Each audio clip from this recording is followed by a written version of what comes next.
com a apresentação do Gustavo sobre indicadores.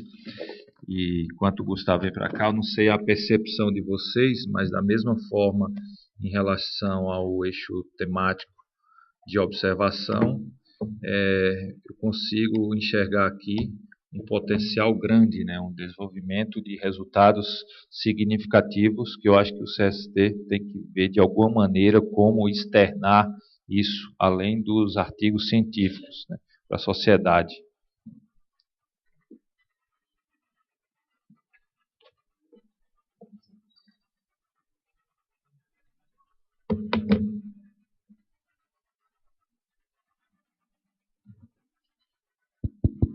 Bom dia, pessoal.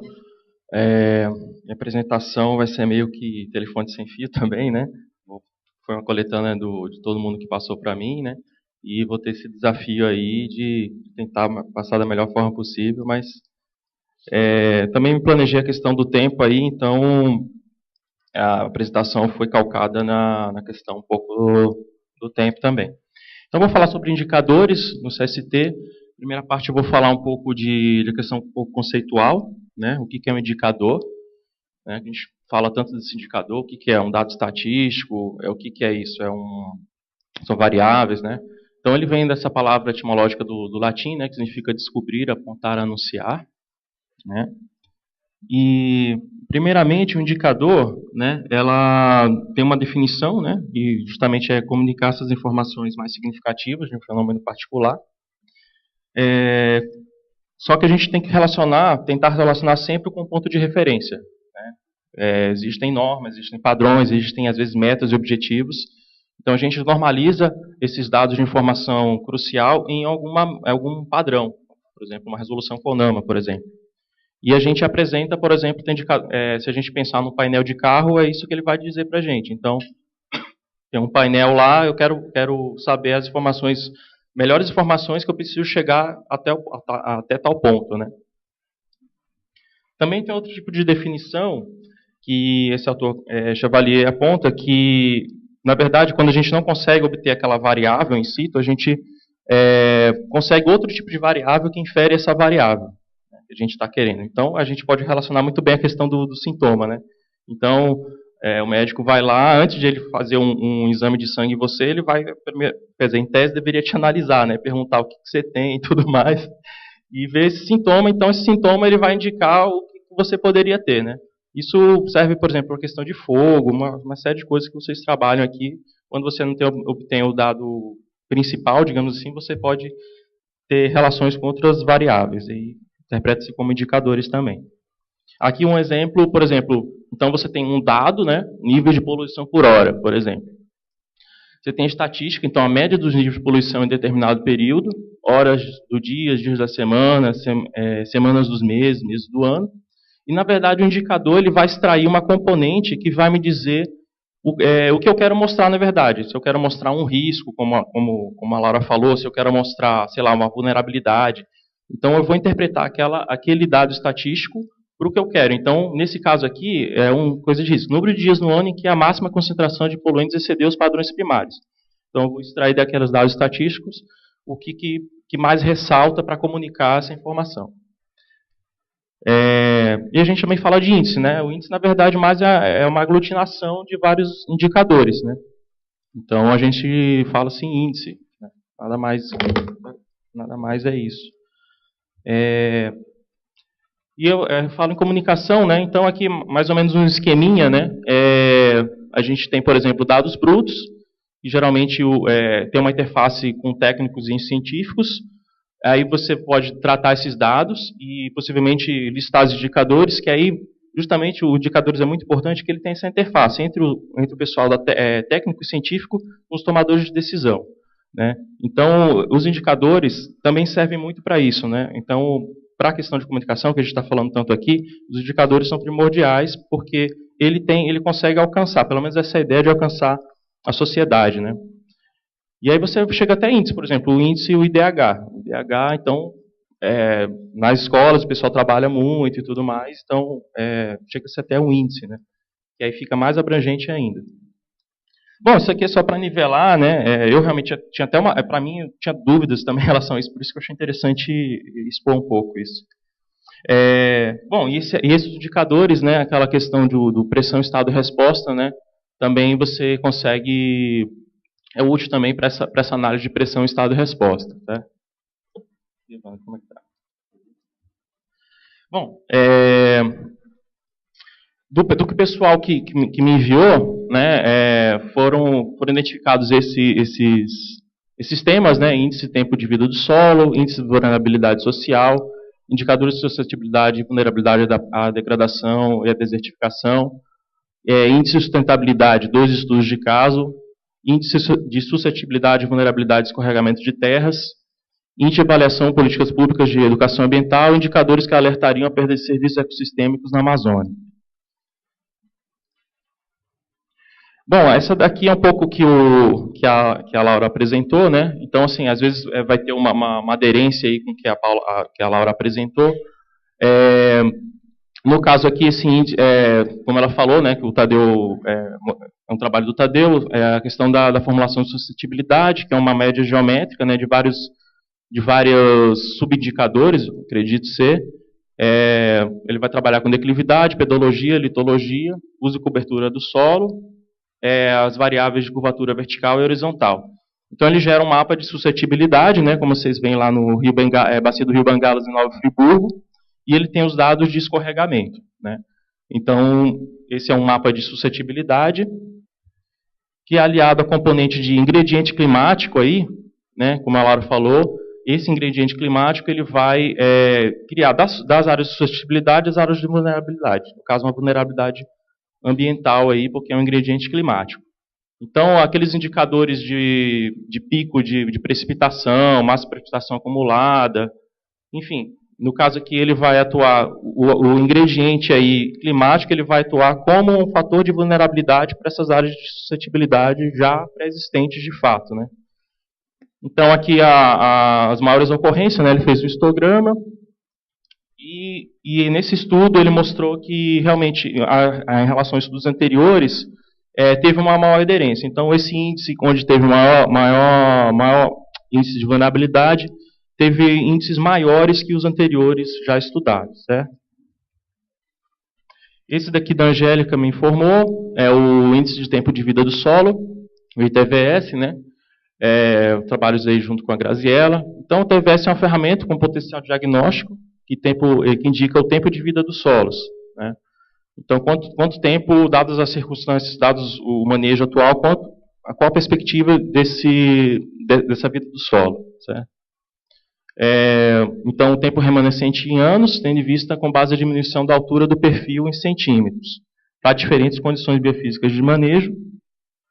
Então, ele indica a taxa potencial de perda de solos, quer dizer, ele indica a perda de suscetibilidades ecossistêmicas dos solos, que é igual à taxa de potencial de perda de solos quando é maior que a taxa de renovação. Então, em algum momento, isso vai estar degradado, né? Se a taxa de potencial de perda é maior do que a taxa de renovação, uma hora isso daí não vai ter solo, né, em centímetros de perfil.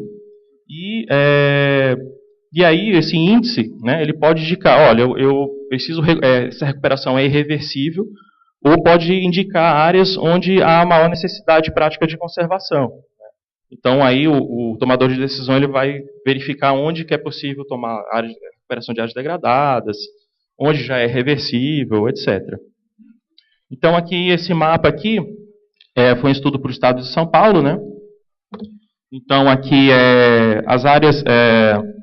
aqui, esse up to 10, né?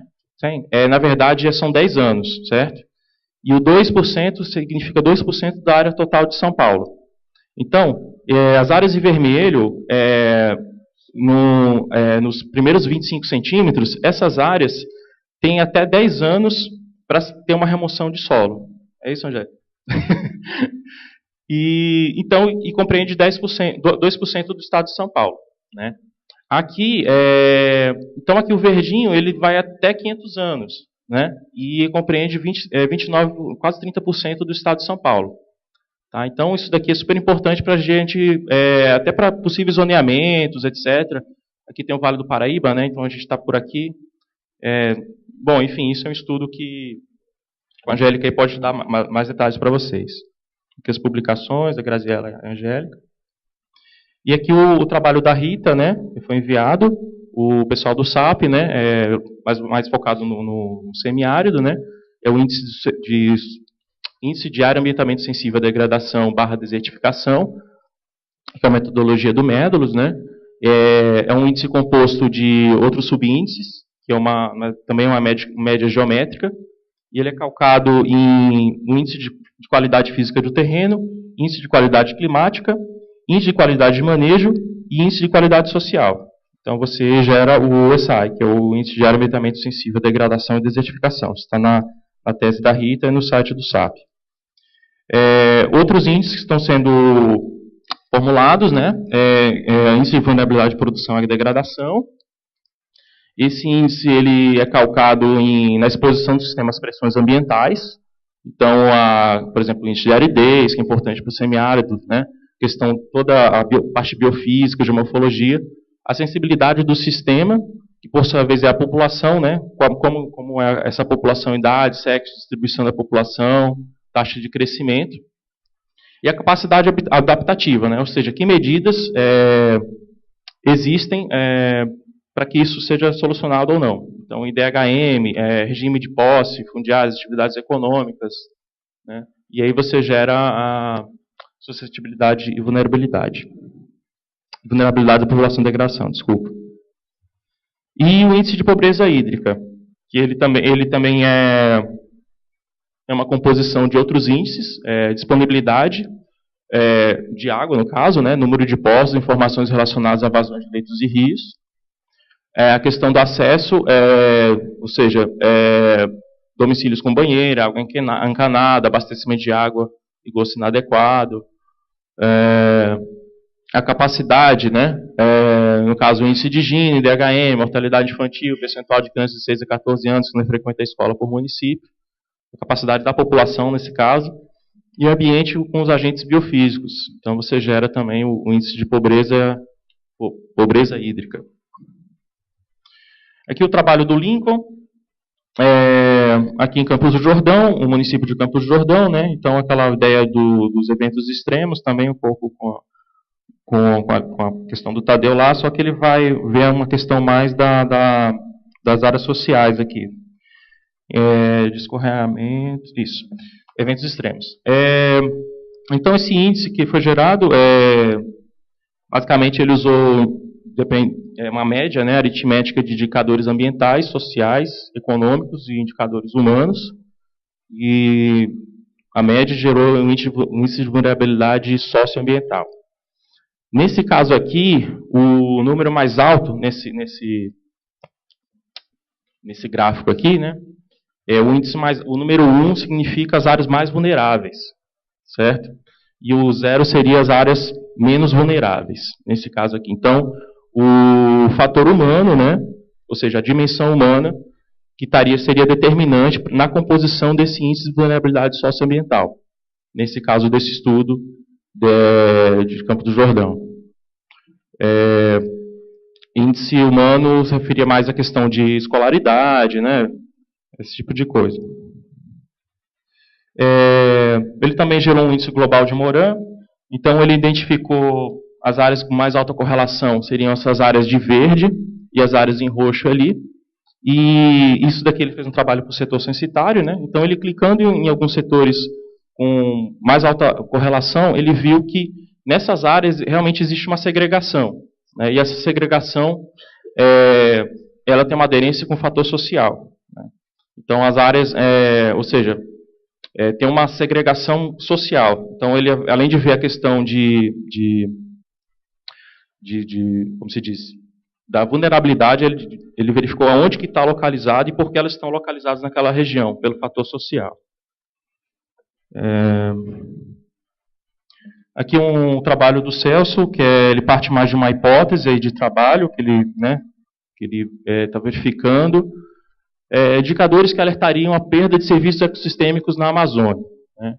Então, esse sistema ele pode ser baseado no monitoramento de longo termo de indicadores críticos, né? Esses indicadores devem ser quantidades que são relativamente acessíveis, né, porque justamente o indicador ele tem que ter essa resposta imediata, e possíveis de se monitorar em altas resoluções temporais ou espaciais, né, porque justamente ele quer ver, através desses indicadores, quebra de typing points, né, quer verificar typing points, então ele precisa de uma alta temporalidade. Então ele justamente ele quer verificar a variabilidade de serviços ecossistêmicos na Amazônia. Como eu falei, seu comportamento próximo a pontos críticos deve servir de indicativos de mudanças iminentes no estado de serviço ecossistêmico particular. Então, essa figurinha aqui a gente vê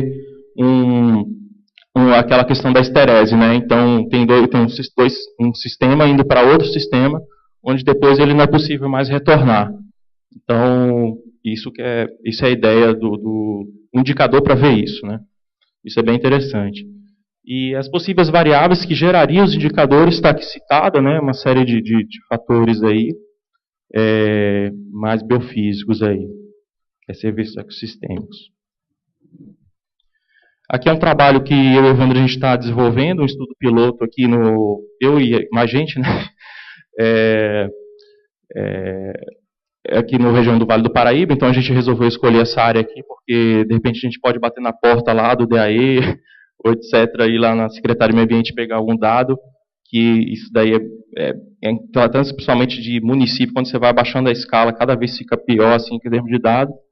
E a questão de proximidade de São Paulo, né, a questão da crise hídrica, a questão da região metropolitana, a partir deste ano tem uma lei que rege que toda a região metropolitana vai ter um plano de ordenamento territorial, que chama PDUI, então a gente resolveu também escolher por conta disso.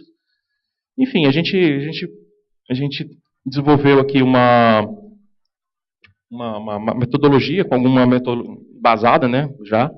Então, a gente tem várias variáveis, né, que a gente coletou aqui embaixo, na parte de baixo. A parte aqui de baixo. A gente gerou indicadores, né. Esses indicadores a gente tentou balizar sempre em valor de referência. Como se diz, indicadores socioeconômicos, institucionais, é muito mais complicado, que geralmente eles são categóricos, né? Mas a gente sempre procurou tirar os outliers e normalizar isso, de 0 a 1. Bom, enfim, eu vou explicando. Aí depois tem os tópicos, ou seja, sei lá, tópico de segurança alimentar, tópico de uso da terra, né? Então a gente fez vários tópicos. Quando a gente trabalha com o indicador, quanto mais a gente topificar, digamos assim, né, melhor seria o entendimento, né? Então, porque justamente quando você tem grandes quantidades de indicadores, à medida que você faz por área temática, você consegue compreender melhor o fenômeno. E aí, por fim, as dimensões, né? A gente utilizou 3 dimensões, e a questão de média... Fiz aqui tudo por média aritmética, daqui para cá, né? E aqui a gente fez diferentes composições. Aí a gente teria que pegar o trabalho em si. E essa questão de indicadores de sustentabilidade, né, tem várias metodologias para a gente fazer, a gente escolheu algumas, baseado principalmente no barômetro da sustentabilidade e o ISA.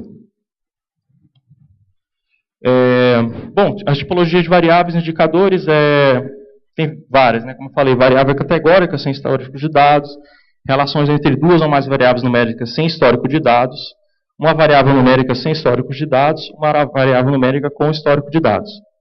Esqueci de falar que a gente utilizou baseado entre os anos 2010 e 2012 para a coletânea desses dados, tá? A nível municipal. Tinha dados ambientais que não está por nível municipal, a gente teve que fazer médias, etc., extrair atributos para uma representação municipal. Então, aquela história, isso daqui seria nada mais que o barômetro da sustentabilidade, né? Então, quando a gente tinha valor de referência, por exemplo, isso aqui tem uma variável, né? Então, aqui tem uma variável, só que é uma variável, quando por exemplo, o DAM diz que esse intervalo aqui é regular, esse aqui é atenção, esse daqui é sério, eu vou ter que normalizar isso num espectro de indicador e normalizar ele de 0 a 1, ou de 0 a 100, ou de 0 a 1000, né? Então, isso daqui está descrito na metodologia de Prescott-Allen, do barômetro da sustentabilidade, tá? Claro que essa questão de valor de referência é um desafio enorme, né? Assim, principalmente nas áreas sociais, né? O que é bom, o que é ruim, né? Isso é um debate muito importante. E a gente utilizou 46 indicadores, sendo 26 institucionais, 3 socioeconômicos e 17 ambientais. Os socioeconômicos, na verdade, a gente usou basicamente os IDHs, né, os 3 tipos de IDH, porque na verdade eles são resultado de outros monte de variável. Então a gente não quis inventar muita roda nisso, porque a gente gastou muito tempo nessa questão dos institucionais e os ambientais também, né. Então aqui é um box plot aqui de vários indicadores. E aí a gente, já um resultado disso, né, aqui está as 3 dimensões, né, então a gente compreende que o Vale do Paraíba tem realmente uma homogeneidade socioeconômica, que é em vermelho, e as dimensões ambientais e institucionais, elas variam bastante. É muito diferente a gente ver, por exemplo, o Vale Histórico, por exemplo, aqui da área de São José dos Campos, ou do litoral, ou da Mantiqueira, né. Então isso foi bem plausível assim, para a gente verificar isso. E o índice maior, que também é o socioeconômico, e mais homogêneo, né? Então, se a gente for falar o que é homogêneo na Vale do Paraíba, é o socioeconômico. E o institucional, ele varia muito, mas ele é bem baixo, quer dizer, mais baixo que os demais, né? E o ambiental, ele tem grande variância, se alternando aí entre o institucional e o socioeconômico. Aqui ao lado seria um cubo, né? Se a gente montar um cubo dessas 3 dimensões, a gente vai ter uma linha de tendência para o ano de 2010. Se a gente tivesse ano 2015, 2020, a gente teria outras linhas de tendência, né? Então, por exemplo, a gente tem no extremo aqui, por exemplo, Bananal. Bananal tem um baixo índice socioeconômico, um baixo índice institucional e um alto índice ambiental, né? E o Vale, ele tem essa regressão aqui, basicamente é essa, né? Então, você vai ter, por outro lado, um alto índice socioeconômico, um baixíssimo índice ambiental e um baixo índice institucional. Certo? E aqui são os mapinhas, né? Que foram gerados. Enfim, a gente está elaborando aí. Quer completar alguma coisa? Aqui o Peter enviou também um trabalho dele nessa linha de sustentabilidade. Aqui, esse lado aqui são para os estados da Amazônia, né? Ele utilizou mais dimensões, utilizou 54 indicadores, sendo 13 temas. Deixa eu ler aqui que eu não vou ler. Demografia, ambiental, social, econômica e político-institucional. Não é isso? 5 dimensões. Ele também fez uma reembolação desses dados aqui para uma análise de um índice só, no caso, conjugando todos os estados, né? Fez um gráfico de aranha daquele parecido, e sendo que a maioria dos estados estão no índice de alerta, né? Só um aqui do de Rondônia aí que está apontando um pouquinho aqui para 0,5. Essas determinações, esses padrões aí, existem vários na literatura, né, e tal. E aqui ele fez uma comparação com esse município de Moju, né? Esse é o gráfico típico de barômetro da sustentabilidade, né? Onde o eixo X é o eixo eixo sustentável e o eixo Y o fator humano, né? Ou seja, é o bem-estar humano e a questão do ambiental, né? Então o Brasil aqui, conhecidamente, está como intermediário, né? Para quase aqui potencialmente sustentável, e Moju está no potencialmente sustentável. Então essa abordagem multiescalar é super importante, né? Então, assim, a gente às vezes, o IDS do IBGE, ele solta, né? Ele solta o relatório lá a nível Brasil, mas é importante a gente detalhar isso, né? E comparar com o global também, né? Aqui é um trabalho que o Evandro está desenvolvendo com o pessoal da Exalc. Isso nada mais que é uma demanda do pessoal da MMA, né? Que acionou o pessoal da Exalc, certo? E está acionando agora o INPE. Então, a gente... o PEC está na construção desses indicadores de avaliação de políticas públicas. Perdão, eu esqueci o título. Políticas públicas... índice de avaliação de políticas públicas de educação ambiental. Mas, na verdade, educação ambiental é só um pacote, certo? Nesse caso aí que eu estou mostrando. Esse indicador de políticas públicas nada mais é que não uma abordagem de cima para baixo de políticas públicas tradicionalmente que a gente pensa, né? Então, políticas públicas ela pode ser feita por bacias hidrográficas, por CES, unidades de conservação, setor privado, etc. que formulariam indicadores nessa composição desses eixos tópicos, né? Diagnóstico, participação construtiva, construção coletiva, formação dialógica, intervenção socioambiental, subjetividade do indivíduo, complexidade política do cotidiano, né? Então, eles estão na etapa de validação desses indicadores nesse momento, né? E aí tem algumas etapas e produtos, né? Construção e disponibilidade de dados primários, análise espacial, etc. Essa abordagem multicêntrica, né? Como ela não é top-down, ela também permite uma abordagem do que é instituído e do que é instituinte. Então, por exemplo, se a gente vê o dado do IBGE, seria o que a gente vê o que é formal, né? O dado instituinte, né? Só que a gente vai perguntar para a pessoa lá no bairro, para ver se aquilo lá está sendo realmente feito, a gente vê, talvez a gente tenha outra resposta. Então, esses dados aqui, a gente vai ter uma distribuição assim, bem interessante, né? Principalmente educação ambiental, né? Bom, eu mandei nessa leva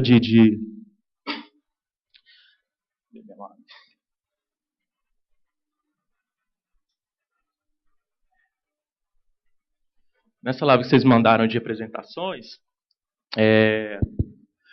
eu fiz algumas perguntas, que é mais ou menos o objetivo do workshop, né? O quanto tem de pessoal nas respectivas áreas de geração de indicadores, o efetivo pessoal ideal que vocês gostariam que tivesse, e a questão de infraestrutura atual e ideal, né? Mas, assim, eu tive poucas respostas, não sei, porque já entrou no workshop, eu acho que talvez vocês tenham visto muito e-mail e tal. Mas, assim, por exemplo, lá o Tadeu, né? O Tadeu, por exemplo, ele está trabalhando sozinho com essa parte, tem uma sala e tem 2 computadores, certo? O Lincoln, só está ele trabalhando com indicador, essa questão de computador, servidor, enfim, é outra história. E sustentabilidade, no caso, eu e o Evandro, e essa parte política ambiental a gente respondeu, teria que ter o Peter também nessa parte. Mas basicamente é a gente, e essa é a demanda que a gente precisaria para ter uma continuidade desse programa, enfim, geração de indicadores, né? Só para finalizar, baseado no estudo que eu falei, a gente tem alguns desafios, né? Então, a infraestrutura computacional integrada que a gente precisaria ter, ou seja, precisa ter um banco de dados para isso, servidor, um storage para organizar dados secundários, que a gente tem muitas variáveis, tanto que vocês geram, quanto as que a gente poderia, assim, que a gente pega na internet, né? Por exemplo, dados do IBGE. Integração entre as áreas CST para a produção de indicadores, né?